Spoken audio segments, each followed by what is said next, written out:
எதிர்க்கட்சிகளின் கடும் எதிர்ப்பை மீறி ஒரே நாடு ஒரே தேர்தல் திட்டத்திற்கு பிரதமர் மோடி தலைமையிலான அமைச்சரவை ஒப்புதல். வரும் நாடாளுமன்ற குளிர்கால கூட்டத்தொடரில் ஒரே நாடு ஒரே தேர்தல் திட்ட மசோதாவை அமல்படுத்த பாஜக அரசு திட்டம்.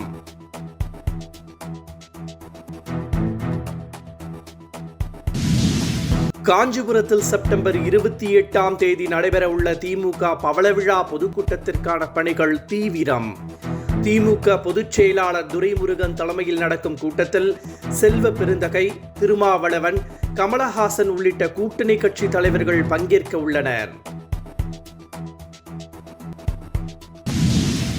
தீபாவளி, பொங்கல் போன்ற பண்டிகை காலங்களில் தனியார் பேருந்துகளை வாடகைக்கு எடுத்து இயக்க திட்டம். அரசு பேருந்துகளில் கூட்ட நெரிசலை சமாளிக்க தனியார் பேருந்துகளை வாடகைக்கு எடுத்து இயக்க திட்டமிடப்பட்டுள்ளதாக போக்குவரத்து கழகம் அறிவிப்பு.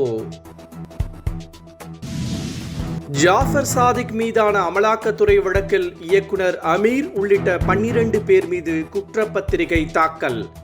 302 பக்க குற்றப்பத்திரிகையில் சட்டவிரோதமான பணத்தை இயக்குனர் அமீர் கையாண்டதாக புகார். எந்த முகாந்திரமும் இன்றி நடிகர் தனுஷ் விவகாரத்தில் பெப்சி அமைப்பு வலிய வந்து கருத்து தெரிவிப்பதாக நடிகர் சங்கம் கண்டனம்.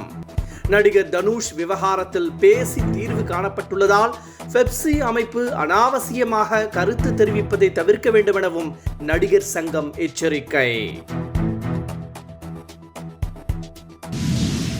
எல்லை தாண்டி மீன் பிடித்ததாக ஆகஸ்ட் 8 கைது செய்யப்பட்ட 35 பாம்பன் மீனவர்கள் விடுதலை. 42 நாட்கள் சிறை தண்டனை முடிந்த நிலையில் 35 பாம்பன் மீனவர்களையும் விடுதலை செய்தது இலங்கை நீதிமன்றம்.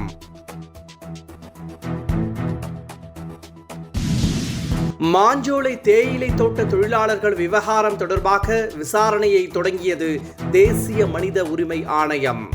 மாஞ்சோலையில் தொழிலாளர்களை நேரில் சந்தித்து தேசிய மனித உரிமை ஆணைய டிஎஸ்பி ரவிசிங் தலைமையிலான குழு விசாரணை. போக்குவரத்து துறையில் வேலை வாங்கி தருவதாக மோசடி செய்ததாக கைதான செந்தில் பாலாஜி அக்டோபர் 1 நேரில் ஆஜராக ஆணை. குற்றச்சாட்டு பதிவுக்காக அக்டோபர் 1 செந்தில் பாலாஜி உள்ளிட்டோர் நேரில் ஆஜராக சென்னை சிறப்பு நீதிமன்றம் உத்தரவு. என்றும் உங்களுடன் மை இந்தியா. முக்கிய செய்திகளை உடனுக்குடன் தெரிந்து கொள்ள சப்ஸ்கிரைப் பண்ணுங்க, பெல் பட்டனை பிரஸ் பண்ணுங்க. என்றும் உங்களுடன் மை இந்தியா.